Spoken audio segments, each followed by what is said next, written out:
One death, it's a tragedy. 1 million deaths, it's statistics. This is a quote attributed to Joseph Stalin.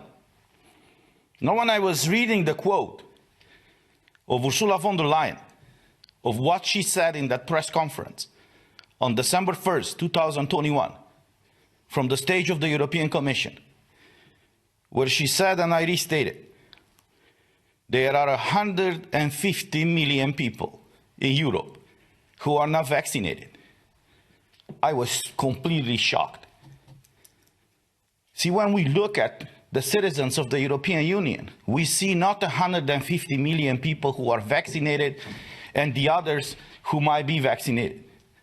We look at 400 million individuals, persons with basic fundamental rights, which have the right and the liberty, or should have at least, in the current European Union, to decide if they want to get a medical treatment or not. So this press conference of the President of the European Commission, Ursula von der Leyen, it's a turning point for the Western civilization in the European Union. When we talk about the Western civilization, we don't talk about a geographical place. We are talking about a set of values that created what we call today Occident or Western world, that everybody is referring to, that a lot of billions of people from around the world are trying to get here. This is the reason why we have the issue of the illegal immigration all over the place. Because this is the only place in the world that created and creates prosperity for people. And the reason why it's doing that is because it's accepting every person. And it is acknowledging these basic fundamental rights that we all have. This is the reason why people are not trying to run in China or in Russia, where you see dictatorships and tyrants. People from there are trying to come here because they are pursuing freedom. So what we heard on December 1st, this is changing. It's a game changer for everything related to the European Union. We've seen in the past 2 years and a half, since the current president of the Commission is leading the European Union, unbelievable attacks to the sovereignty of the member states of the European Union.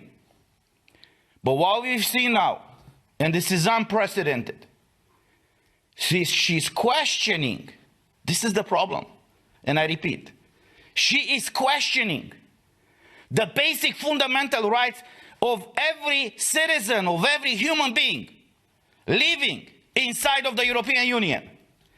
Because if she's raising the issue, let's talk about the mandatory vaccine, let's have a discussion.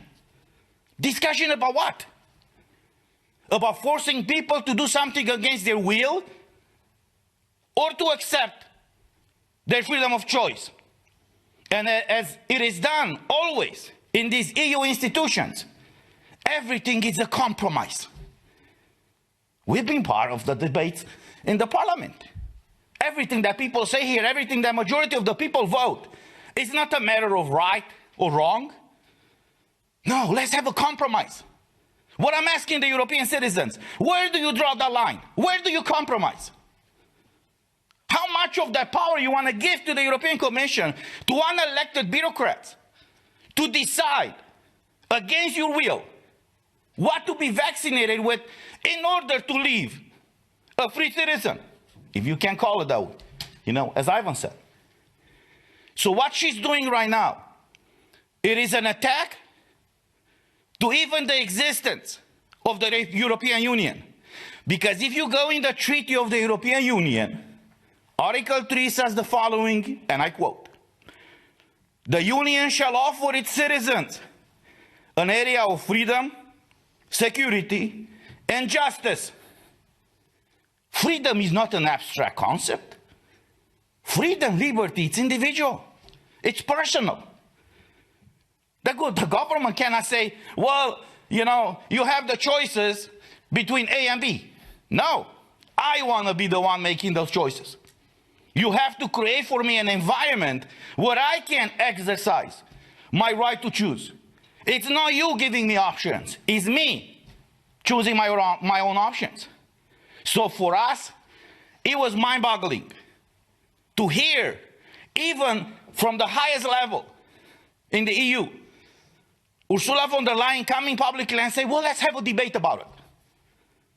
Debate about stripping the basic fundamental rights of all the human beings living inside of the European Union. There's an article, another article in the Treaty of the European Union, Article 6, that says the following, and I quote, "The Union recognizes the rights, freedom and principles set out in the Charter of Fundamental Rights of the European Union."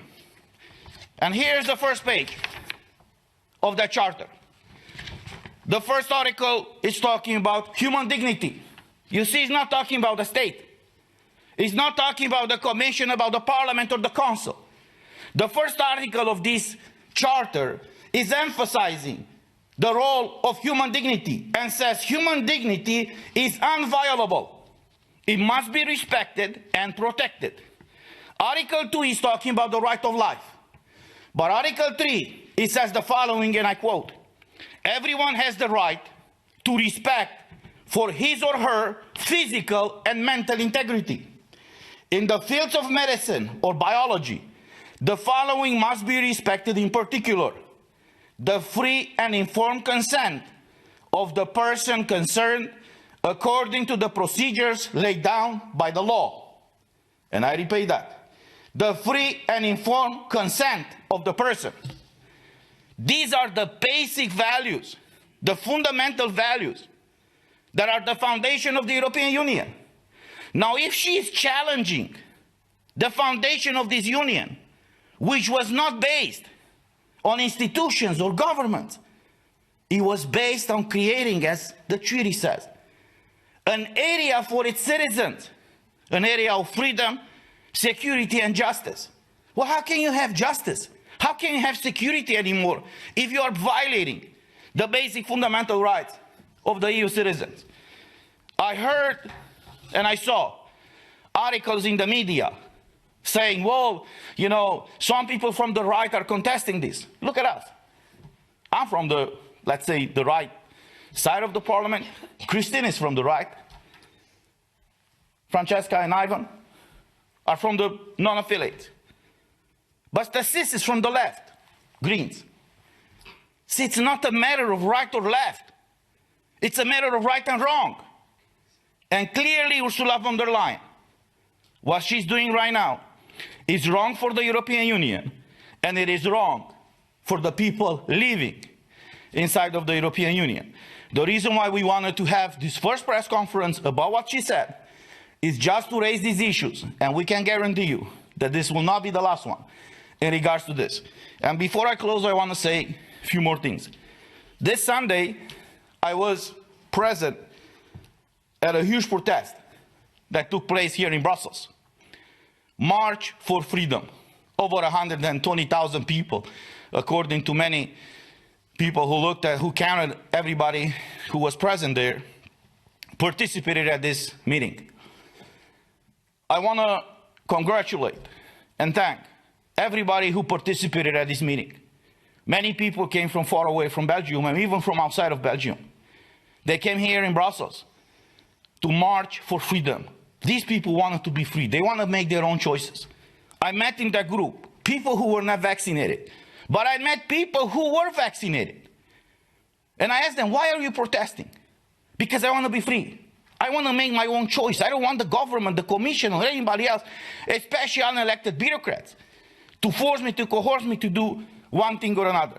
Nevertheless, I want to thank the firefighters who led the huge crowd. They've done an outstanding job. And unfortunately, they were met with water cannons in front of the European Commission. What shocked me when I got there, the European Commission was surrounded by barbed wires. So it was the Commission, a line of police officers, geared up for war, a barbed wire, and the people. We haven't seen this kind of images in the European Union. Us, that are from the East, we've seen it before, but not here. And since this will be the last press conference for this year, I want to tell all of you guys, do not be afraid. We are here to fight for you. Merry Christmas, and God bless you. Thank you.